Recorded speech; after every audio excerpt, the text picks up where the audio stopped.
Wednesday, May 6, 2026, Gulf of Oman, 9 o'clock in the morning Eastern Time.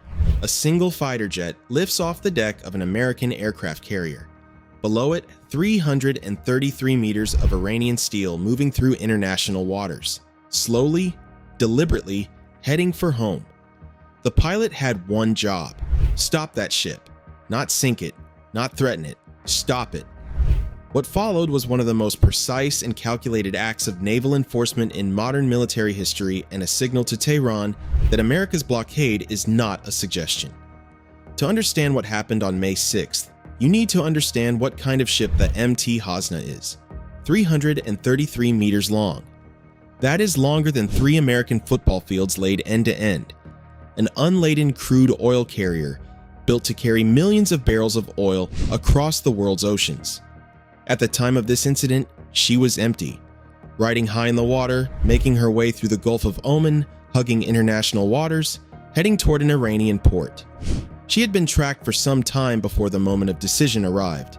Maritime tracking data showed the Hasna had passed through the Laccadive Sea near the Maldives before entering the Arabian Sea on course for the Gulf of Oman. She had come a long way, and whoever ordered her to make that run knew exactly what she was sailing into, because the USS Abraham Lincoln was already there, waiting. The engagement took place at 9 a.m. Eastern Time, 1400 UTC on May 6, 2026. Single F/A-18E Super Hornet, attached to Strike Fighter Squadron 14, was launched from the Abraham Lincoln. It flew to intercept a vessel that had already been warned multiple times to stand down. The crew of the Hasna ignored every warning, so the pilot fired, and a 333-meter tanker was stopped dead in the water by a jet that weighs less than a city bus. The U.S. naval blockade against ships entering or departing Iranian ports has been in effect since April 13, 2026. It came 23 days into a ceasefire that technically still holds a ceasefire that has survived gunboat engagements, missile exchanges, and now the disabling of a civilian vessel in international waters. The logic of the blockade is straightforward and brutal. Iran controls the Strait of Hormuz, or claims to. America controls access to Iranian ports. 2 choke points, 2 nations. One standoff that is costing the global economy billions of dollars every week. Iran has long operated a fleet of shadow tankers vessels sailing without transponders or under false flags to evade export restrictions. The Hasna was not hiding. She was flying the Iranian flag. She was visible on maritime tracking systems. She was moving openly through international waters toward home. That was either confidence or a deliberate test of American resolve. America gave its answer at 9 o'clock in the morning. The F/A-18E Super Hornet is the backbone of U.S. Navy carrier aviation. Twin engines, a top speed exceeding Mach 1.8, a combat radius that covers the entire Gulf of Oman from a single carrier position. It carries air-to-air missiles, precision-guided bombs, anti-ship weapons, and at its core, a weapon that has been on American fighter aircraft since Vietnam.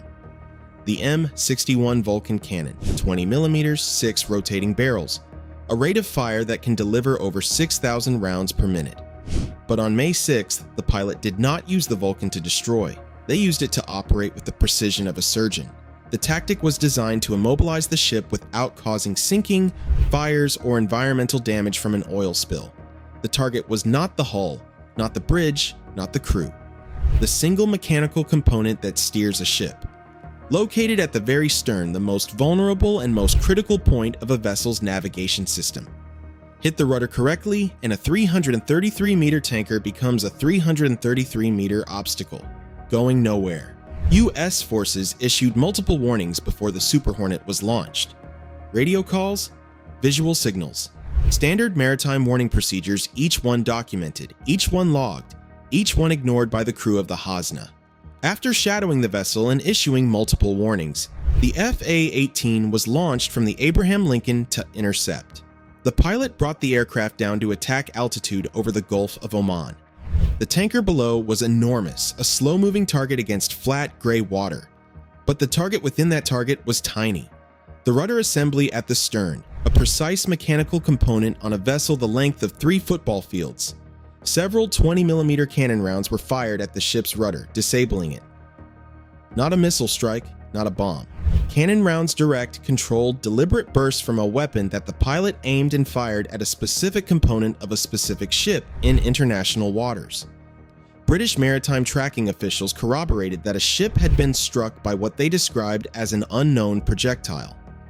Tracking data confirmed it was the Hornet. She had stopped moving toward Iran. No injuries were reported among the crew. The ship was not sunk. There was no oil spill, no fire, no casualties on either side. CENTCOM's statement was 4 words long. Hornet is no longer transiting to Iran. The incident marks a rare use of a carrier-based fighter aircraft to physically disable a commercial shipping vessel. This is not how blockades normally work. Blockades are enforced by warships, by presence, by interception, by boarding parties, and radio orders. A fighter jet firing cannon rounds into a tanker's rudder is something different. It is a demonstration of reach, of precision, of willingness.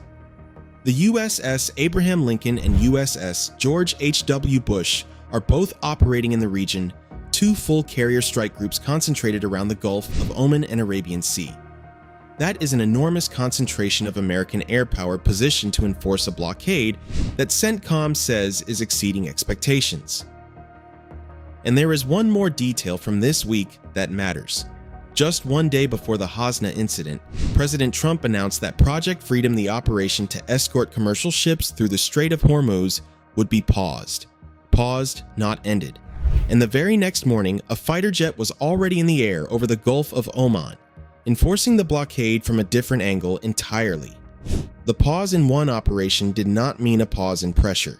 The MT Hornet is still out there tonight. 333 meters of Iranian steel sitting dead in the Gulf of Oman. Rudder destroyed, unable to steer. The crew aboard, their names unknown. Their orders unknown, waiting for whatever comes next. CENTCOM calls it professional, deliberate, precise, and it is all of those things. A fighter jet launched from a carrier, flew to an exact set of coordinates, fired cannon rounds into a specific mechanical component of a specific ship, and returned to the deck without a single casualty on either side. That is precision. That is capability. The question is what it costs, not in ammunition, but in the negotiations that are still somehow continuing. The ceasefire review, the talks, the deal that both sides claim they want but neither side seems willing to pay for.